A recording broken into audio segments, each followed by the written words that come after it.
सालों को, देश के गद्दारों को गोली मारो सालों को।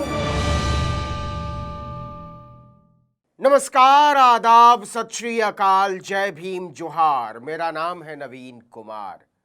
हमने जानबूझकर इस नारेबाजी में बीप साउंड नहीं लगाया है, क्योंकि यह सनातनी परंपरा के दोनों हाथों से मछली खाने वाले के श्रीमुख से निकला आशीर्वचन था।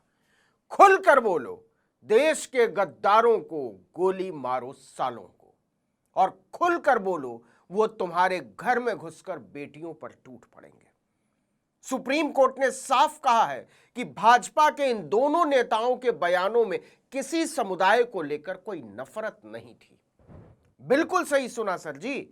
देश के गद्दारों को गोली मारो सालों को के नारे में मुसलमानों को लेकर कोई नफरत नहीं छिपी हुई थी, ना ही यह कहना कि अगर आपने सही समय पर इलाज नहीं किया तो वो आपके घरों में घुस जाएंगे, आपकी बहनों बेटियों का बलात्कार करेंगे और उन्हें जान से मार देंगे।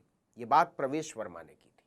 तब वो भाजपा के सांसद हुआ करते थे दिल्ली से, और इन दिनों तो दिल्ली के डिप्टी सीएम हैं। और गोली मारो वाला बयान तो जानते ही हैं, अभी भी सांसद हैं अनुराग ठाकुर, और मोदी जी ने उनके परफॉर्मेंस से प्रसन्न होकर उन्हें भारत का सूचना प्रसारण मंत्री बनाया। देश के गद्दारों को, यह बात है 27 जनवरी 2020 की। इसके अगले दिन प्रवेश वर्मा ने बयान दिया था। पहले भारतीय जनता पार्टी के लिए चुनाव प्रचार के दौरान कई बातें कही, और बाद में मीडिया को दिए गए एक इंटरव्यू में भी इस भाषण का जिक्र किया था। हंगामा मच गया था इन बयानों पर। उन दिनों दिल्ली विधानसभा के चुनाव चल रहे थे। चुनाव आयोग ने इसे इतना भड़काऊ और नफरती माना था कि उनके रैली सभा करने पर भी पाबंदी लगा दी थी। लेकिन एफआईआर दर्ज नहीं हुई, मुकदमा नहीं हुआ। सीपीएम की नेता वृंदा करात और उनके साथ कई और लोग मिलकर कोर्ट पहुंचे कि कार्रवाई करो या ना करो, लेकिन जांच तो करो, एफआईआर तो करो। पहली नजर में नफरती भाषण है। मजिस्ट्रेट ने कहा मामला ही नहीं बनता, कैसे ऑर्डर कर दें। फिर हाईकोर्ट पहुंची वृंदा। 2022 में हाईकोर्ट ने फैसला सुनाया कि मजिस्ट्रेट का फैसला एकदम ठीक है, एफआईआर नहीं होगी। फिर मामला सुप्रीम कोर्ट पहुंचा। हाई कोर्ट के फैसले के 4 साल बाद और भाषणबाजी के पूरे 6 साल बाद सुप्रीम कोर्ट ने अब कहा है कि अनुराग ठाकुर और प्रवेश वर्मा ने जो प्रवचन दिया था उसमें किसी धर्म, समुदाय या वर्ग विशेष को लेकर कोई नफरत नहीं दिखाई देती। वृंदा करात ने आरोप लगाया था कि इन भाषणों में नागरिकता संशोधन अधिनियम यानी सीएए के विरोध में शाहीन बाग में प्रदर्शन कर रहे लोगों को हटाने के लिए बल प्रयोग करने की धमकी दी गई थी। साथ ही इन भाषणों के जरिए मुसलमानों के खिलाफ नफरत और दुश्मनी को बढ़ावा देने की कोशिश की गई थी। उन्हें ऐसे हमलावरों के तौर पर पेश किया गया था जो घरों में घुसकर लड़कियों के साथ बलात्कार करेंगे और उनकी हत्या कर देंगे। लोअर कोर्ट और हाई कोर्ट से होता हुआ यह मामला सुप्रीम कोर्ट पहुंचा। सुप्रीम कोर्ट में जस्टिस विक्रम नाथ और जस्टिस संदीप मेहता की पीठ ने इस पर लंबी सुनवाई की, और 4 साल बाद फैसला आया है कि हमने रिकॉर्ड पर रखे गए भाषणों को ध्यान से देखा है, लेकिन हाई कोर्ट के आदेश में दखल देने का कोई ठोस आधार नहीं मिलता। हालांकि बेंच ने हाई कोर्ट की उस टिप्पणी पर आपत्ति जरूर जताई जिसमें कहा गया था कि मजिस्ट्रेट की तरफ से सीआरपीसी की धारा 156(3) के तहत एफआईआर दर्ज करने का आदेश देने से पहले पूर्व मंजूरी लेना जरूरी है। लेकिन अनुराग ठाकुर या प्रवेश वर्मा के बयानों को कहीं से भी भड़काऊ मानने से सुप्रीम कोर्ट ने इनकार कर दिया।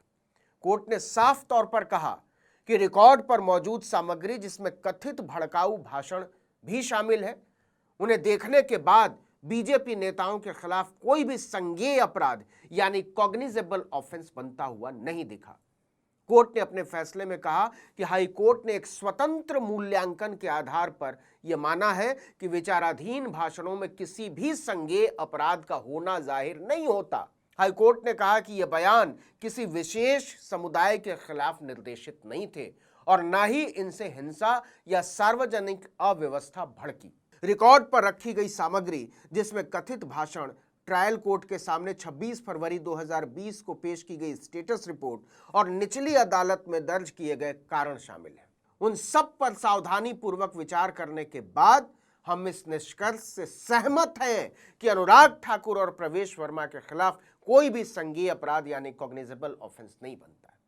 तो आप सभी को बधाई हो जो 6 साल बाद मुल्क के सामने ये शीशे की तरह साफ हो गया कि चुनावी सभाओं में देश के गद्दारों को गोली मारो सालों को के नारे लगवाना या किसी समुदाय की तरफ इंगित करते हुए ये कहना कि वो लोग आपके घरों में घुस जाएंगे, आपकी बेटियों को नोचेंगे और फिर उन्हें मार देंगे, इसमें कोई नफरत, दुर्भावना या हिंसा छिपी हुई है। देश के गद्दारों को, मेरे वतन के लोगों मुबारक हो, आप सब लोगों को मुबारक हो जो मोदी जी की कृपा से अनुराग ठाकुर और प्रवेश वर्मा जैसे साफ सुथरे, सहृदय और शालीन नेता मिले हैं हम सबको। इसके लिए आप जहां भी बैठे हुए हो वहीं से दिल पर हाथ रख के ऊंची आवाज में बोलिए, थैंक यू मोदी जी। लेकिन इंसाफ का पहिया गजब तेजी से घूम रहा है। जिस दिन सुप्रीम कोर्ट ने अनुराग ठाकुर और प्रवेश वर्मा को दूध का धुला बताया, उसी दिन बॉम्बे हाई कोर्ट ने नरेंद्र दाभोलकर के हत्यारे शरद कलास्कर को जमानत दी थी। डॉक्टर दाभोलकर महाराष्ट्र के अंधविश्वास विरोधी आंदोलन का एक प्रमुख चेहरा थे और 4 हत्याओं की कड़ी में मारे जाने वाले पहले शख्स थे। सबसे पहले दाभोलकर को मारा गया, फिर गोविंद पानसरे को मारा गया, तीसरे नंबर पर MM कलबुर्गी को मारा गया और चौथे नंबर पर गौरी लंकेश को मारा गया। 2024 में एक अदालत ने कहा था कि इन चारों तर्कवादियों की हत्याएं आपस में जुड़ी हुई हैं। 20 अगस्त 2013 की सुबह नरेंद्र दाभोलकर को पुणे में ओंकारेश्वर मंदिर के पास सुबह की सैर के दौरान 2 हमलावरों ने गोली मारकर हत्या कर दी थी। हमलावरों ने उन पर बहुत करीब से 3 गोलियां चलाई थी और पास में खड़ी एक बाइक पर बैठकर फरार हो गए थे। एक गोली दाभोलकर के सिर में मारी गई थी। उनकी मौके पर ही मौत हो गई। शरद कलास्कर ने ही अपने साथियों तावड़े और अमोल काले के साथ मिलकर गोविंद पानसरे को भी मारा था। इस मामले में उसे पहले ही जमानत मिल चुकी है। एक और हत्यारा बलात्कारी राम रहीम तो हर चुनाव से पहले कभी पैरोल तो कभी फरलों पर बाहर आ जाता है। कुछ दिन आराम से मौज करता है, प्रवचन करता है और फिर कहता है चलो थोड़े दिन सजा भी काट आते हैं। आसाराम को भी धर्म कर्म के लिए जमानत मिल जाती है। हत्यारा है, बलात्कारी है, अपनी ही शिष्याओं के साथ उसने पता नहीं क्या क्या नहीं किया है। कहता है हत्यारा बलात्कारी हूं तो क्या हुआ, हूं तो संत, मानना पड़ेगा कि मैं संत हूं। अयोध्या जाता है दर्शन करने और निकलते हुए आध्यात्म पर ज्ञान बघारता है हत्यारा बलात्कारी। छठा हुआ गुंडा मवाली।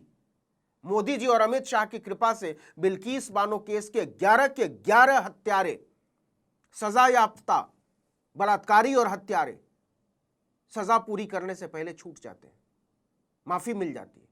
मोदी जी के नेतृत्व वाली भाजपा सरकार ने आजादी के अमृत महोत्सव के मौके पर अमृत का पहला स्वाद हत्यारों और बलात्कारियों को चखाया था। पूरी दुनिया में इसे लेकर भारी बवाल मचा तो कोर्ट ने सबको 2 हफ्ते के भीतर गोधरा जेल में सरेंडर करने का आदेश दिया था। लेकिन न्याय के इरादे तो जाहिर हो ही गए। तो कहने का मतलब यह है कि भारत में अखंड रामराज आ चुका है। इससे ज्यादा और क्या ही रामराज आएगा। ऐसे प्रचंड और दुर्दांत रामराज्य में आपका स्वागत है। आप सभी को बहुत बहुत बधाई। इस वीडियो में इतना ही, लेकिन अगर आपने आर्टिकल 19 इंडिया को अब तक सब्सक्राइब नहीं किया तो फौरन कर लीजिए। बेल आइकॉन दबाइए, घंटी जैसी आकृति लाइक कीजिए और कमेंट करके बताइए हमारा वीडियो आपको कैसा लगा। हमारा ट्विटर हैंडल है article19_India और मेरा ट्विटर हैंडल है नवीन जर्नलिस्ट। नमस्कार।